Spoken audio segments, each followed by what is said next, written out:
The British satirical press has played the entertaining game of counting unicorns or mentions of them in Parliament. A Parsi named Saam from Kolaba opened a North Indiandhaba serving tandoori naans and exoticpaans and even Kashmiri Gushtaba. Other Parsis were all in a fury. They appealed to a panchayat jury. What's wrong with this? Saam Aprikom, no badnaam, why not? Sali-ma-gos and akoori. From Mhamma Bola Biskit Lao, by Bachchoo The British Parliament, coiled in the impossibilities, cul-de-sacs and the verbal barbed wires of Brexit, has coined a new metaphor. Members, primarily those against leaving the European Union, refer to the plans and projections of the Brexiteers as unicorns.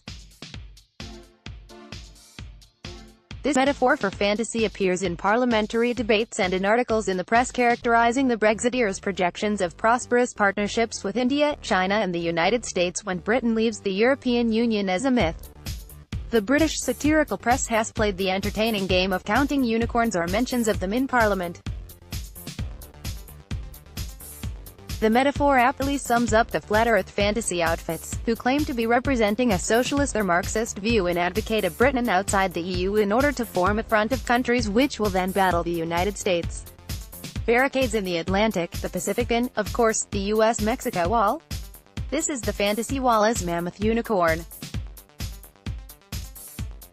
Which are these countries who will form this universal socialist front? Vladimir Putin's Russia, Libya, Maduro's Venezuela, the Ayatollah Socialist Iran, ISIS? As the Brexit debate, which has breached British sense and sensibilities, not to mention pride and prejudices, progresses, the unicorns multiply. What does one call a collection of them? There are flocks of sheep and prides of lions, so should we call them foams of unicorns? The idiocies of Brexit, gentle reader, are not the concern of this column. Neither Theresa May or anyone, least of all myself, knows what the outcome of this Brexit nonsense will be. More interesting is the origin of the unicorn metaphor. These British MPs have assumed that it's a mythical creature, a fantasy, a way of ridiculing their opponents' opinions and projections. The assumption that the unicorn is a mythical and therefore non-existent creature is possibly, gentle reader, nothing more than Western, racist conceit. Fake attribution, as Donald Trump might call it if he understood words of more than 3 syllables, is equivalent to the claim that Europeans invented the medical techniques of organ transplants.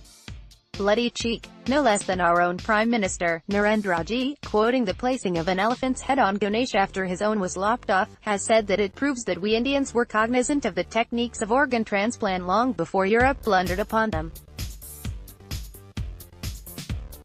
Obviously, Narendra Ji, being busy with governing the country, neglected to say that he didn't mean that Indian human medicos fixed Ganesh's head on his neck. It was done in SWARG and it was the gods and not human vets who carried out this pioneering transplant.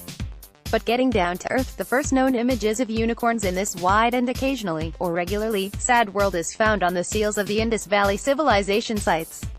The Greek historian Ctesias records the find of the portrayal of a unicorn on a relief sculpture in Persepolis, the capital of the Zoroastrian Achaemenid dynasty. There we are, unicorns being familiarly portrayed from Persia, across what is now Baluchistan, to the Indus. Are there any equivalent portrayals of the extinct dodo? Animal species live and pass. No magical powers are attributed to Tyrannosaurus rex or the other dinosaurs from whose remains we reconstruct the creatures and life of the past millions of years of our blessed, fertile and threatened Earth. Contemporary paleontologists have reconstructed the forms and bodies of all sorts of creatures, from dinosaurs to the tiniest microbes. Unicorns are not among these and consequently, the one-horned horse has been declared a mythical creature. This may be so. But then why did the Dravidians of the Indus Valley civilization and the Zoroastrians of Persepolis depict them as living creatures? One possibility, Mary Yarn, is that the horns of these creatures, made of a substance called alicorn, were precious as they had medicinal, aphrodisiacal and hallucinatory, even magical qualities. They were the penicillin, Viagra and LSD of the day, and so whenever a unicorn died, its horn was chopped off and crushed and snorted or swallowed and everyone was happy.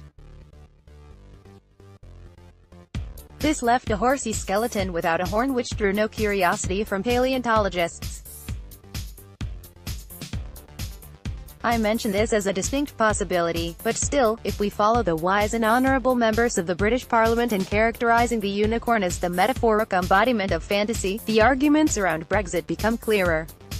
Is Britain, with its little island mentality harking back to their era of colonial dominance, going to prosper in the fiercely competitive contemporary world? The leadership of both the main parties are promising such prosperity. Prime Minister Theresa May, in conflict with the MPs of her own party, is reaching out to the Labour opposition by promising legislation to enhance the rights and prosperity of the working classes. Jeremy Corbyn, the Labour Party leader, rode a storm of popularity when he promised taxing the rich and nationalising the railways and energy supplying companies. Now both Ms May and Mr Corbyn are pushing for Brexit, which the Bank of England, the business conglomerates and others who looks into the crystal ball of the economic future say will spell disaster. Neither of them or their parties will have budgets to do anything they promise. Capitalist production companies are already leaving the UK, so any post-Brexit government will spend what money it can collect in taxes on paying out social welfare to avoid riots. So why this lemming-like determination on their part? I can only assume that both Theresa and Jeremy must have a secret supply of powdered unicorn horn which can be used by the National Health Service when medicines run out, and which can be distributed to the unemployed millions with magic and Viagra boosts to distract them from their hunger. End of